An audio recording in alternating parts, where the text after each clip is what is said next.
Well, good morning everybody. Welcome back to the channel. I got Mr. Murray here. So he, like the others, is here for boarding and he is here for training.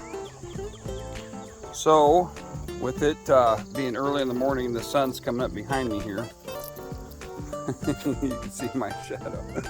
We might have to go down the other side of the property and aim the other direction here. So we're gonna go down here. Now, let me explain Murray. When I first got him, brought him in, and as you can see here, he's kind of reverting back to his tendencies, and that is to be a puller on the leash. Sorry for the spin. Come on, Murray. He's a puller on the leash in a very bad way. You know what? Let's go down. Let's go down here in the shade. All right. This might be better. Yeah. So he was a puller on the shade. Puller on the shade. What's that mean? Puller on the leash. My mind is obviously not turned on this morning yet. Okay, you can kind of see his personality. You know, he's a young dog. He's under a year old, or right at a year old. I think he's right at a year old. I should have got more specifics on that, but I'm thinking he's right at a year old. Thereabouts. Full of energy, very headstrong, okay. Big dog. I don't know if you can see how big he is on the video here, but he is a very, very, very big dog. The family has done a terrific job keeping his weight right where it needs to be. I mean, his body size is really nice, keeping him in shape. They've done a terrific job with that. A lot of times you see a dog this big with this big of a frame, just because his dad is an English dog, and it really adds a lot of size to him. A lot of the times you'll see that these dogs here will easily get overweight with actually not even really trying, or it's easy to do is what I'm trying to say. So kudos to the family. They've done a terrific job keeping him on the thinner side, just right where he needs to be. So I'm very, very impressed with that. So what we're going to do, or what we have been doing now, I have worked with Murray. A lot of you are watching a lot of these videos, and then all of a sudden Murray pops up, and there's, here's all of a sudden here's Murray. Well, I've been working with Murray off of camera, because there was no way I was going to be able to train him, show you what to do, and do the camera at the exact same time. It wasn't going to happen. So he did not respect the leash, as I previously stated. He wanted to pull all over the place. So I had to get him under control and kind of teach him pressure on, pressure off concepts really quick, so I could get him to this point right here. So now what we're going to do is we're going to build on what we've already done, and I'm going to show you what we've done. I'm going to explain what we've done, and I'm going to show you how to build on that. Okay. Number one, like I say, I feel like I say this on all our videos, we have to maintain leadership. Okay. When you get a dog this big and you're not his leader, he is going to run you over. Matter of fact, in this case, he's strong enough, he will just pull you down the road. Okay? You've got to maintain leadership. Now, the next thing is control. Okay? Control. Do not let this dog go anywhere without you being in control. Matter of fact, I wouldn't leave your yard unless you know you have control. Because if not, he's going to, somewhere in there, he's going to find out if he can be in control again. Okay? All right. And then the third thing is pressure on, pressure off concepts. Okay, we've talked about this tons of times. Okay, dogs, this is the way they think. Okay, they all operate under pressure. Okay, and so when I give him a command, I will apply pressure right there and then release that pressure. Okay, so if I say, Murray, sit, pressure on, pressure off. Okay, he backs up. If you notice, when I say sit, I pull back on the prong collar like that. He wants to release that pressure, so he backs up. Okay, and that's fine. That can be corrected. Okay, but we've got to work on that, establish that. Okay, so if we come forward a little bit, whoa, sit, Murray, sit, buddy. See how he keeps wanting to back up? Sit.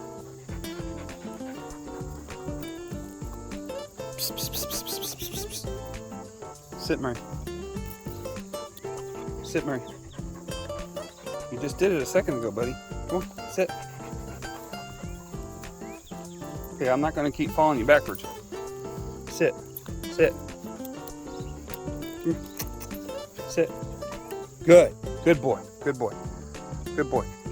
Okay, so stay. Pressure on, pressure off. Pressure on, pressure off. Okay? Murray. Up, up, up, up. Come here, big guy. Turn around, turn around. Sit, sit, sit. There, stay, stay. Now, this is why it's very important. Now, he just got up out of that. This is why it's very important that you understand you got to show the dog what you want. Remember, Murray, sit, sit, stay. I may have to adjust that collar. Stay, good boy. Okay, come. Now, as we work with him, this dog needs a lot of work.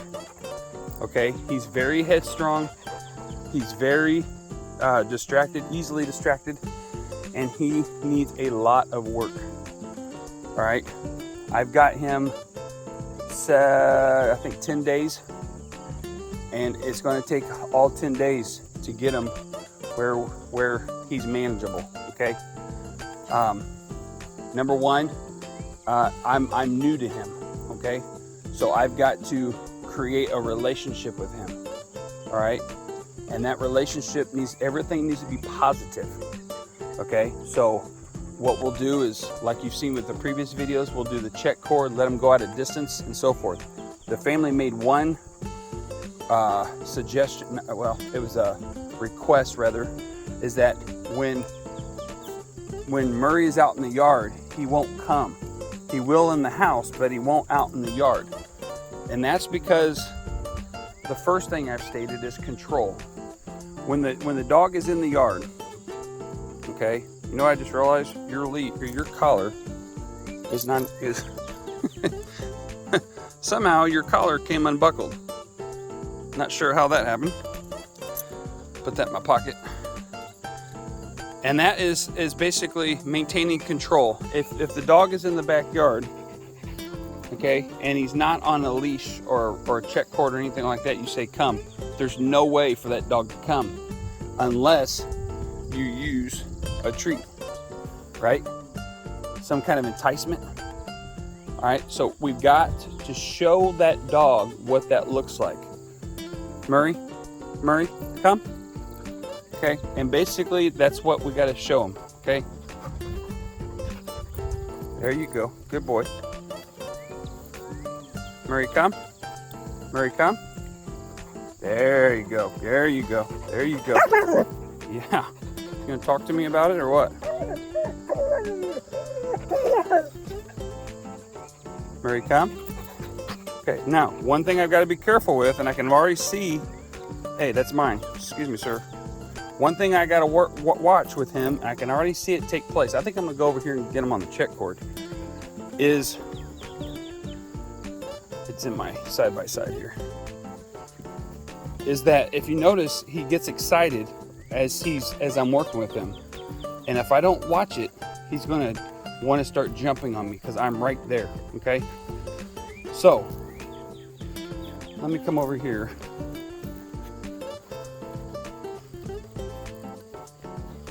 And I think we got in here.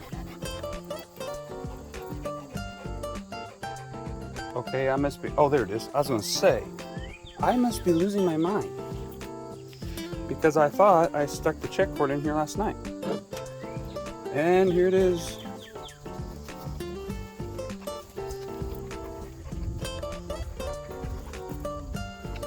All right, so let's see here. Let's get into, we're gonna have to get in the shade because I'm gonna work with him for a little while yet, and it's kind of warm. It's more humid this morning than anything. Getting that sun, it kind of toast you. Okay, I'm gonna get this check cord set up and we'll be right back with you.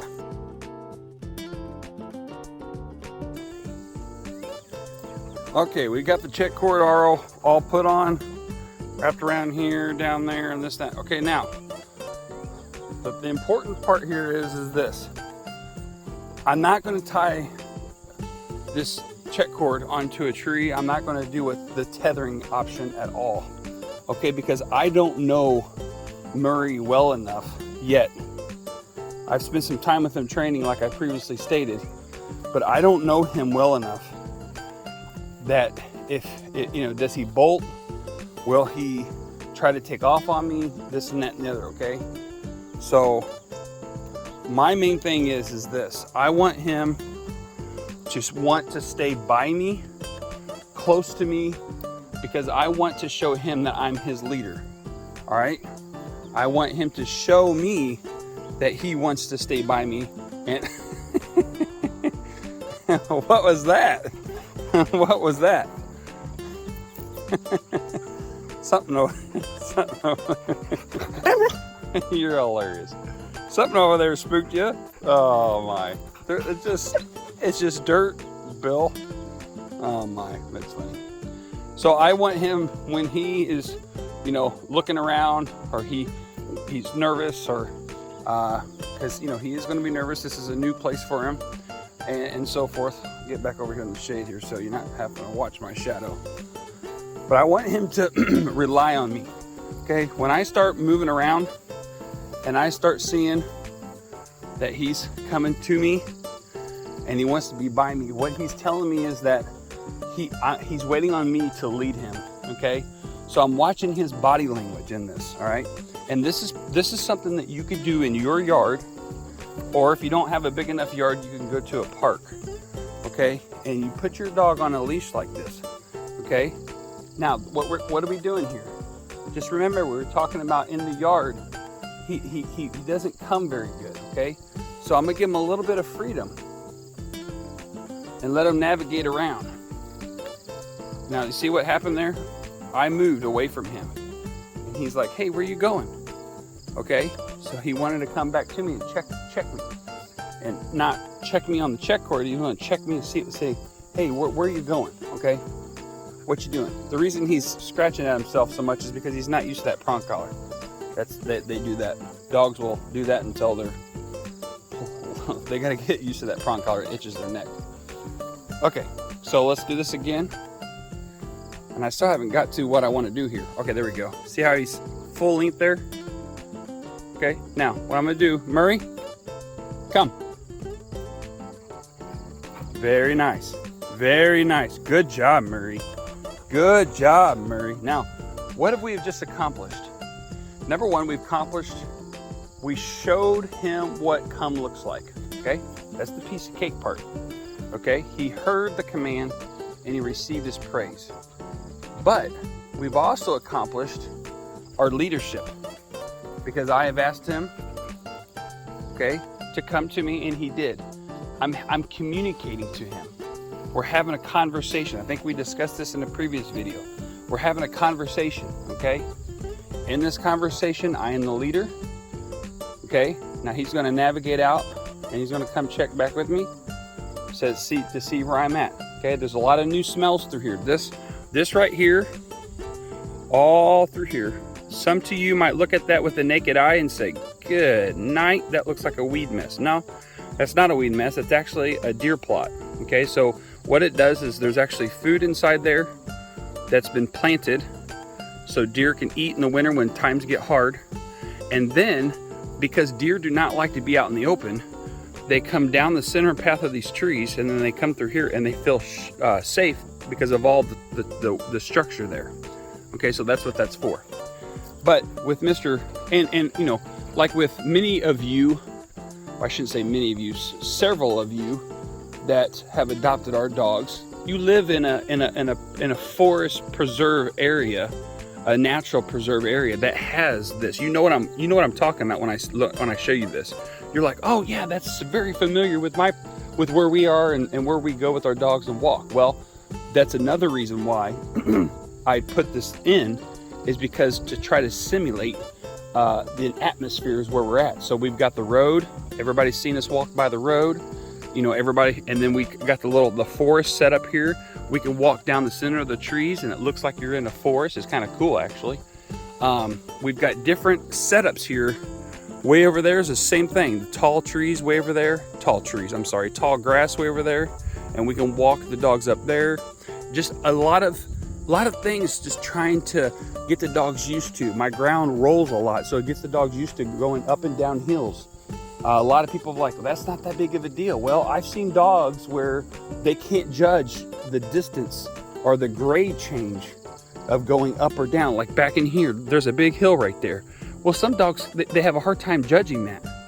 So it's really weird, but they do. And so getting them used to going up and down different grades is very important. Okay, so not so much with a dog like Murray here, but your younger puppies is what struggles with that. Okay, so again, getting him the freedom. Okay, I want him to have freedom because I've got to let him walk away from me, work away from me, different things like that. Okay, because I've got to simulate the backyard. He's back there by himself and this and that and the other, could get himself in trouble. Now, as I learn to take my leadership and put it in role, when I walk away from him, that's exactly what I want him to do right there. Okay, I want him to come to me without even saying a word. Okay, what I'm doing is this is going to sound bad, the verbiage, but it's true. I'm demanding my presence. Okay, I know that word demanding doesn't really sound right, but I am. When I'm in his presence, I'm demanding that. I'm demanding that attention. Because why? Because I'm a leader.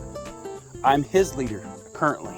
Okay, so if I am a leader and I'm in his presence and I'm in this area, when I walk away or I do something, I want him to do that right there.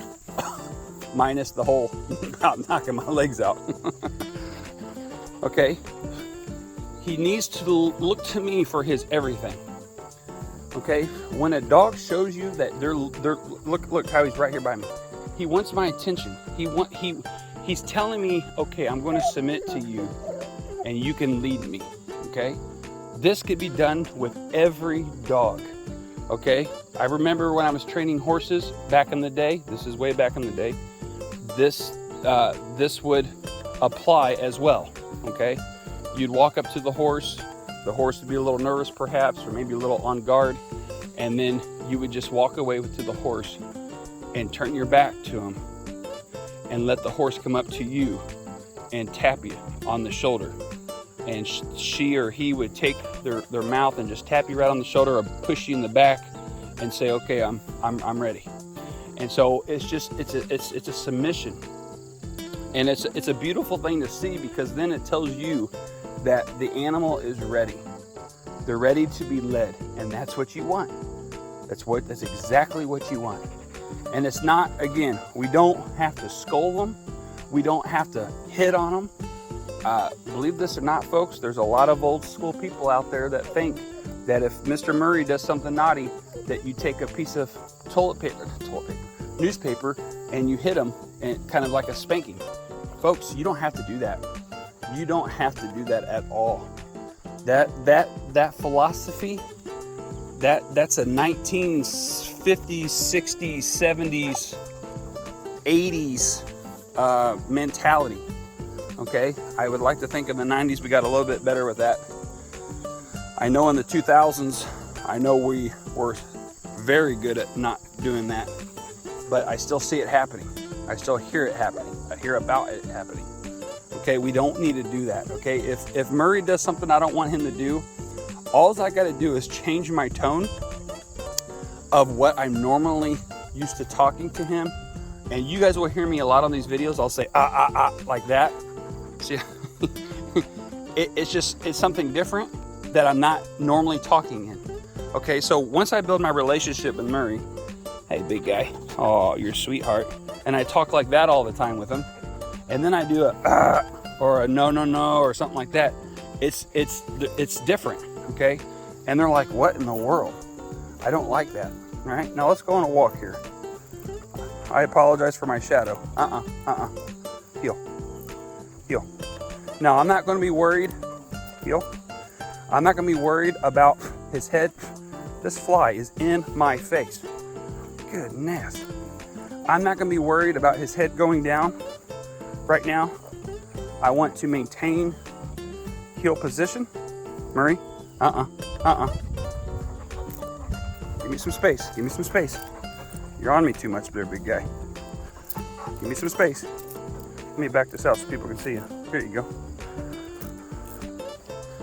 There you go. Very nice. Heel. Very nice. Right there. Very nice. Now I'm going to keep this short, okay? Yeah, bugs are on you too, aren't they? Whoa. Sit. Good boy. That's a good job. Good job. Good job. Good job. All right. I'm going to keep this short for the sake of Murray. I would encourage you guys, as you're training your dogs, keep your sessions short, especially if you have a dog that is in a situation where he's kind of ornery. Okay, that's probably not the right term to use. Maybe a little naughty, a little ornery. Okay, keep your training sessions short. Okay, move over to have fun, and then keep them short, because what that's going to do is you're going to end. It's going to be easy for you to end on a positive note. Then all of a sudden you're trying to work with him. He's getting exhausted, you're getting exhausted, and then you end on a bad note. That's not what you want. So please subscribe to the channel, and we'll see you guys on the next one.